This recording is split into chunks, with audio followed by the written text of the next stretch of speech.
اعوذ باللہ من الشیطان الرجیم بسم اللہ الرحمن الرحیم ان الذین کفروا بے شک وہ لوگ جنہوں نے کفر کیا ینفقون وہ خرچ کرتے ہیں اموالہم اپنے مال لیصدوا تاکہ وہ روکے عن سبیل اللہ اللہ کی راہ سے فسینفقونہا پھر اب وہ خرچ کریں گے ثم پھر تکون ہوگی علیہم ان کو حسرت رہ جائے گی ثم یغلبون پھر وہ مغلوب ہوں گے۔ تو دیکھیں اس میں کیا کہا جا رہا ہے، دیکھیں نا جیسے آپ کو بتایا گیا تھا کہ جب غزوہ بدر ہوا ہے تو اس وقت کیا تھا کہ سب سے پہلے ابو سفیان جا رہا تھا تجارتی قافلہ لے کر، یہ تھا نا کہ تجارتی قافلہ لے کے جا رہا تھا۔ اب کسی نے خبر دے دی کہ مسلمان جو ہے وہ یہ اس کے پیچھے آ رہے ہیں ابو سفیان کے پیچھے، تو اس نے جو تھا فٹافٹ جا کے تو خود نہیں گیا تھا، ایک آدمی کو بھیج کے وہاں پہ مکہ میں خبر پہنچا رہی تھی کہ ایسے میرے تجارتی قافلے کے ساتھ اس طرح کا معاملہ ہونے جا رہا ہے۔ تو وہاں سے پھر وہ لوگ جو تھے اس کے سارے وہ ابو جہل اور عتبہ شیبہ یہ سارے جو سردار تھے تقریباً 1000 کا لشکر لے کے وہاں سے نکلے تھے۔ تو اب یہ جو یہاں پہ کہا جا رہا ہے نا کہ ان الذین کفروا ینفقون اموالہم کہ بے شک وہ لوگ جنہوں نے کفر کیا وہ خرچ کرتے ہیں اپنے مال، تو اسی کے اندر آ رہا ہے کہ اب یہ تجارتی قافلہ تو حفاظت سے چلا گیا تھا۔ جب یہ مسلمان پہنچے یعنی صحابہ کرام پہنچے، نبی پاک صلی اللہ علیہ وسلم پہنچے تو ابو سفیان تو نکل چکا تھا، تو تجارتی قافلہ ہاتھ نہیں لگا۔ پھر وہ غزوہ بدر ہوا تھا وہاں پہ جا کے، تو اب یہ تھا کہ اب یہ جو غزوہ بدر کے اندر جو تھے آپ جانتے ہیں کہ اللہ تعالیٰ نے مسلمانوں کو فتح عطا فرمائی، لیکن جو کافروں کے بچ گئے تھے کچھ زخمی لوگ کچھ بچے ہوئے لوگ، وہ جب مکہ میں گئے تو انہوں نے جا کے ابو سفیان سے کہا کہ دیکھو تمہاری وجہ سے تمہارا تجارتی قافلہ بچانے کے لیے ہم وہاں مکہ سے نکلے، اب یہ جو تمہیں اتنا تجارتی قافلے میں جتنا بھی فائدہ ہوا ہے وہ فائدہ ہمیں بھی دو تاکہ ہم اس سے ہم بھی فائدہ حاصل کریں، اور کیونکہ اس وقت اس کو بہت زیادہ نفع ہوا تھا،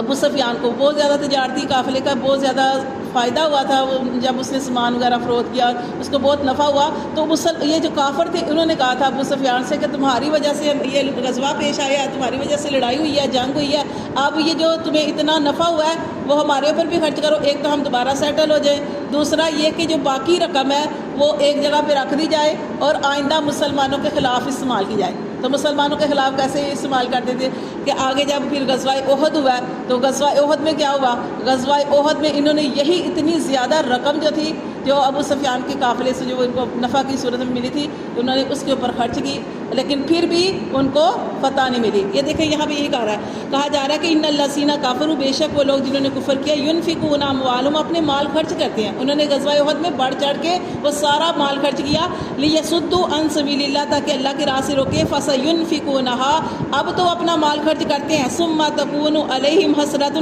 لیکن بعد میں ان کو حسرت ہوگی، ثم یغلبون جب وہ مغلوب ہو گئے، ہوا تو یہی نا، پھر مغلوب ہو گئے، شکست بھی ہو گئی، تب ان کو اتنا مال بھی جاتا رہا، تب ان کو دکھ ہوا کہ ہم نے تو اتنا کچھ مال بھی لگایا تھا سارا کچھ کیا تھا تو پھر بھی ہمیں جو ہے نقصان ہو گیا۔ تو دوسرا یہ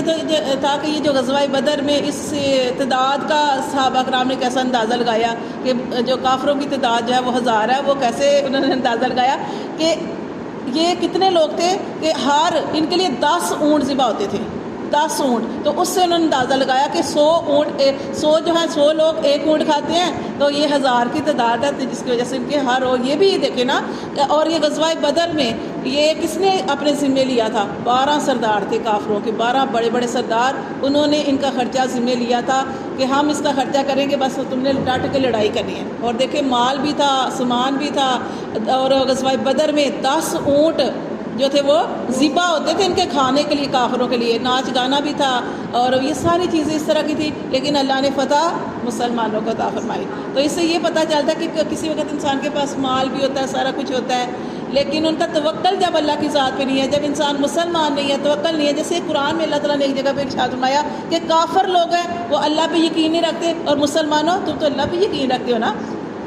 تمہارے پاس کچھ بھی نہیں ہے لیکن تم توکل اللہ تم اللہ کی ذات پہ توکل کرتے ہو، تو وہ یہ سب سے بڑی چیز ہے، دعا اور اللہ پہ توکل کرنا، یہ 2 چیزیں کہ کچھ بھی نہ آپ کے پاس ہو تو آپ کے پاس 2 چیزیں ہیں، دعا بہت بڑا اختیار ہے اور عاجزی، دعا کرنا اور اللہ پہ توکل کرنا، اس سے اللہ تعالیٰ فتح فرماتے ہیں۔ تو اسی طرح مسلمانوں کو اس وجہ سے بھی فتح ہوئی تھی۔ تو اللہ فرماتے ہیں ابھی تو یہ اپنا مال خرچ کر رہے تھے، لیکن اللہ فرماتے ہیں پھر ان کو حسرت ہو جائے گی جب وہ مغلوب ہوں گے، والذین کفروا اور وہ لوگ جنہوں نے کفر کیا، الی جہنم طرف جہنم کی یحشرون پھر وہ اکٹھے کیے جائیں گے۔ اللہ تعالیٰ فرماتے ہیں لیمیز اللہ الخبیثہ، یہ اللہ تعالیٰ نے یہ سب کچھ کیوں کیا کہ تاکہ اللہ علیحدہ کر دے خبیثہ ناپاک کو من الطیب پاک سے، کہ اللہ تعالیٰ ناپاک کو پاک سے علیحدہ کر دے، وَيَجْعَلَ الْخَبِيثَ اور بنا دے ناپاک کو بَعْضَهُ عَلَى بَعْضٍ بعض کو بعض پر، فَيَرْكُمَهُ پھر ان سب کا ڈھیر لگا دے جميعاً سب کے سب کا اکٹھا، فَيَجْعَلَهُ پھر ان کو ڈال دے فی جہنم جہنم میں، اولئک هم الخاسرون یہی لوگ نقصان اٹھانے والے ہیں۔ تو آپ نے دیکھا کہ جیسے لوہا ہے اور مقناطیس پڑا ہوگا تھوڑا سا دور تو وہ اس کی طرف کھینچتا ہے نا، تو یہاں پہ اللہ تعالیٰ نے پایا کہ جیسا انسان ہوگا اس کی طرف کھینچے گا، برا شخص برے کی طرف کھینچے گا، اچھا شخص اپنے جیسے کو ڈھونڈ لیتا ہے، برا عمل برے کی طرف جائے گا، اچھا اچھے کی طرف جائے گا۔ تو یہ اللہ تعالیٰ فرماتے ہیں کہ اللہ نے یہ ساری چیزیں کیوں رکھی ہیں تاکہ اللہ ناپاکوں کو علیحدہ کر دے، گندوں کو علیحدہ کر دے اور پاکوں کو ایک جگہ پہ اکٹھا کر دے، اور ناپاکوں کا بھی ایک جگہ پہ اکٹھا کر کے ڈھیر لگا دے، پھر ان ناپاکوں کو ان ایسے لوگ کافروں کو اللہ تعالیٰ پھر جہنم میں اکٹھا کرے گا، اور تب ان کو پتہ چلے گا کہ اولئک هم الخاسرون یہی وہ لوگ تھے جنہوں نے خسارہ حاصل کیا۔ کل آپ صلی اللہ علیہ وسلم کہہ دیجیے للذین ان لوگوں کے لیے کافر جنہوں نے کفر کیا، ان ینتہوا کہ وہ باز آ جائیں، آپ صلی اللہ علیہ وسلم کافروں سے کہہ دو کہ وہ باز آ جائیں، یغفر لہم تو پھر اللہ ان کو معاف کر دے گا۔ اگر وہ مسلمانوں کی دشمنی سے باز آ جائیں گے، خود مسلمان ہو جائیں گے تو اللہ ان کو معاف کر دے گا، ما قد سلف جو پہلے ہو چکا وہ معاف کر دیں گے۔ دیکھیے ایک صحابی تھے نا، اس وقت ایک بزرگ تھے، وہ تو کافی کفر کی زندگی گزاری انہوں نے، لیکن ایک دن وہ نبی پاک صلی اللہ علیہ وسلم کے پاس آئے اور کہا کہ اللہ کے رسول میں اسلام قبول کرنا چاہتا ہوں لیکن میری ایک شرط ہے۔ تو آپ صلی اللہ علیہ وسلم نے پوچھا کہ بھائی کیا شرط ہے؟ وہ کہنے لگے کہ میری شرط یہ ہے کہ میں ساری زندگی گناہ کرتے گزر گئی اور میں چاہتا ہوں کہ جب میں مسلمان ہو جاؤں تو میرے گناہ اللہ پچھلے سارے معاف کر دیں۔ تو آپ صلی اللہ علیہ وسلم نے اتنی بڑی بات ارشاد فرمائی، پیاری بات ارشاد فرمائی کہ کیا تم نہیں جانتے کہ جب کوئی مسلمان ہوتا ہے، جب کفر کو چھوڑ کے اسلام میں داخل ہوتا ہے تو اللہ اس کو ایسے کر دیتے ہیں جیسے ابھی اپنے ماں کے پیٹ سے پیدا ہوا، یعنی اس کی زندگی کا نئی زندگی کا آغاز ہوتا ہے، پچھلے سارے گناہ اللہ تعالیٰ معاف فرما دیتے ہیں۔ تو یہی اللہ تعالیٰ فرما رہے ہیں کہ آپ صلی اللہ علیہ وسلم کافروں سے کہہ دیجئے ان ینتہوا کہ وہ باز آ جائے، یغفر لہم وہ اللہ ان کو معاف کر دے گا، ما قد سلف جو وہ پہلے جتنے گناہ زیادتیاں کر چکے اللہ فرماتے ہیں وہ اللہ تعالیٰ جو بھی کر چکے وہ معاف فرما دے گا۔ وَإِن يَعُودُوا لیکن اگر پھر وہ لوٹیں، پھر وہی کریں، فقط مدد تو تحقیق گزر چکی سنت الاولین پہلوں کی طور طریقے یا پہلوں کے قصے جو ہے تمہارے لیے گزر چکے کہ جنہوں نے اللہ اور اللہ کے رسول کے ساتھ جنگ کی، جنگ ہے نا، جنہوں نے اللہ اور اللہ کے رسول کے ساتھ جنگ کی پھر ان کا کیا نقصان ہوا، جیسے ہم نے قوموں کے سارے واقعات پڑھے۔ اللہ فرماتے ہیں وَقَاتِلُوهُمْ اور یہاں پہ کہا جا رہا ہے کہ ان سے لڑو، کن سے؟ کافروں سے، حتیٰ یہاں تک کہ لا تکونا نہ رہے فتنۃ کوئی فتنہ، وَيَكُونَ الدِّينُ اور ہو جائے دین کلہ سارے کا سارا للہ اللہ کے لیے۔ اللہ تعالیٰ یہاں پہ لڑنے کا حکم دے رہے ہیں، کیوں حکم دے رہے ہیں؟ پہلے آپ نے پڑھا کہ جب مسلمان مکہ میں تھے انہوں نے نبی پاک صلی اللہ علیہ وسلم سے عرض کی کہ اللہ کے رسول اللہ سے دعا کریں کہ اللہ ہمیں اجازت دے دے کہ ہم لڑائی کریں اور کافروں سے لڑائی کریں، تو اللہ تعالیٰ نے، آپ جانتے ہیں کہ اللہ تعالیٰ نے قرآن میں فرمایا تھا کہ ابھی نہیں لڑنا۔ اس میں حکمت تھی نا اللہ کی، کہ اللہ کو پتا تھا کہ ابھی مسلمان بہت کمزور ہے، تھوڑے ہیں، تو اس وقت وہ نہیں لڑ سکتے۔ اس وقت اللہ تعالیٰ نے فرمایا تھا کہ ابھی صبر کرو اور اللہ سے دعا کرو، اللہ سے مدد مانگو، یہ اس وقت یہ حکم تھا۔ اب یہاں پہ جب